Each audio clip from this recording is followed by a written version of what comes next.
Hey everybody, it's Radish Head back with some more Upland analysis. Today I thought I'd try something which kind of sprung up on me while I was scrolling around New Orleans, and I just had the feeling that it might just be a little bit underpriced right now.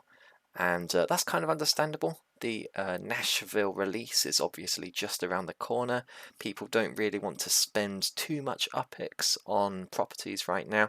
But even so, I thought I'd sort of put my analysis hat on and do something using that new Upland Data Hub data that I shared in a previous video. And I just pulled up the latest set of data and I decided to compare New Orleans, which I've got on a table that I've made on the left here, and Cleveland on the right. So I've taken the raw data, and what I've done is I've output the collections for each of these two cities, the number of properties for sale for each collection, the minimum price in that collection in thousands. Oh, I haven't changed that to thousands, just in UPX then, and finally the minimum markup percentage for each collection.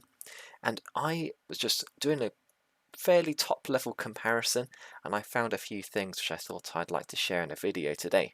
So, first of all, why have I picked these two cities? Well, New Orleans is kind of obvious, it's the latest city, that's where most of the activity is right now, so it's kind of quite representative of what's really happening in Upland, because that's where people are buying and selling the most.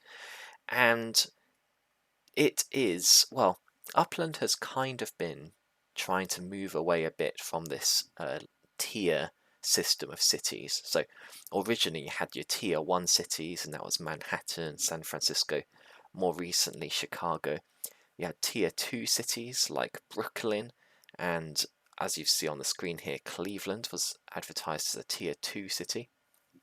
And New Orleans is kind of where Upland have started to say that they're not really tied down as much to the tiers, but it was kind of advertised as a tier 1.5, so a bit better than a tier 2, a bit lower priced than a tier 1.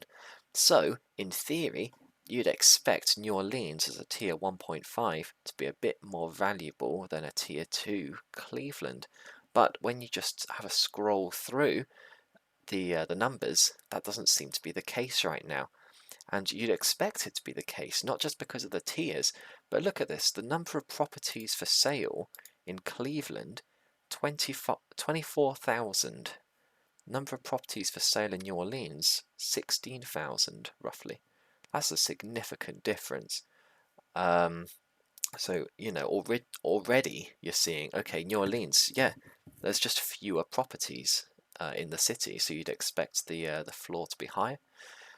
Obviously, it's a fairly new city that is still being minted, but even so, I thought that was quite interesting. Here's a few other sort of key call-outs that I thought were worth mentioning. This top row here is where the property is not in a collection at all, and I think it's pretty clear here that keep in mind this is UPX only.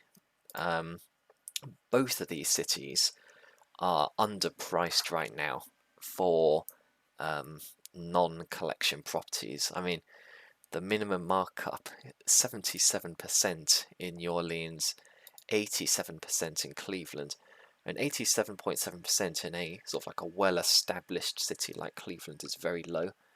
And yeah, certainly 77.4. That's like free UPIX.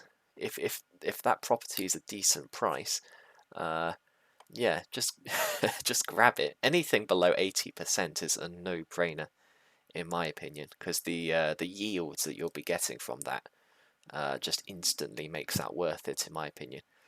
So that's kind of something which I thought was quite interesting. So as you can see, I've kind of color-coded the collections to represent their rarity, and something which really jumped out at me in terms of New Orleans was these exclusive orange properties and just how cheap they are. Like, compare this to Cleveland. You've got you know, downtown Cleveland, there's 150 properties for sale.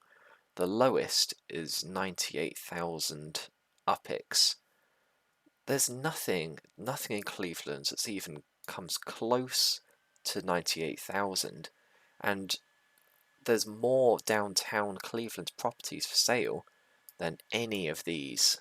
So the New Orleans properties are rarer on the market, but they're also much cheaper. And the most expensive one in New Orleans, Canal Street, that kind of initially looks like, you know, okay, that's kind of approaching 90,000, but actually you only need 2 properties to get a Canal Street collection.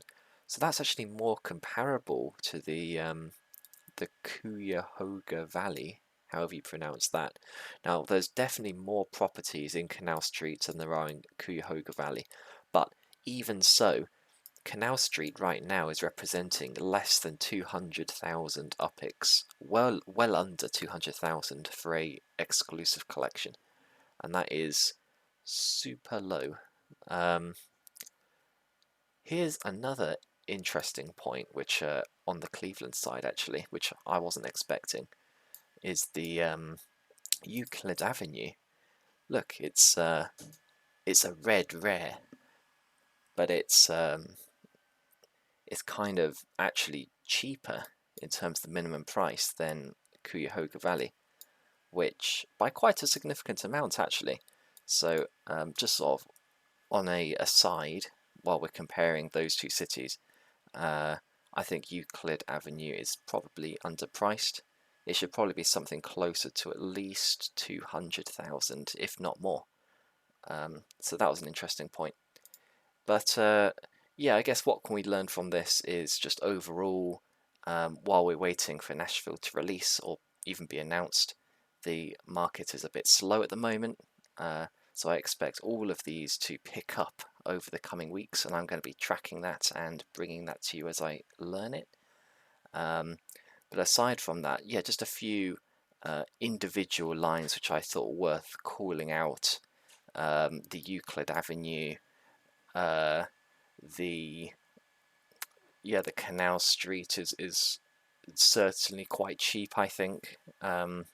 The minimum markups being less than 300% for something where you only need 2 properties to fill a collection is quite shocking. And also Hain Boulevard, look at that, 156k minimum and a 230% markup. 230% markup is very, very low for a rare. So yeah, I think we might be at the bottom for the New Orleans market. That's kind of my sense. So I'm going to be tracking these numbers, and we'll just follow that over the coming days and weeks. We'll see if it changes at all after the Nashville announcements actually officially made. Will it drop more? I don't know. It'd be interesting to find out. But certainly if you're buying for the medium or long term, I don't think you could do much better than the prices in New Orleans right now. So I just thought that was worth a mention.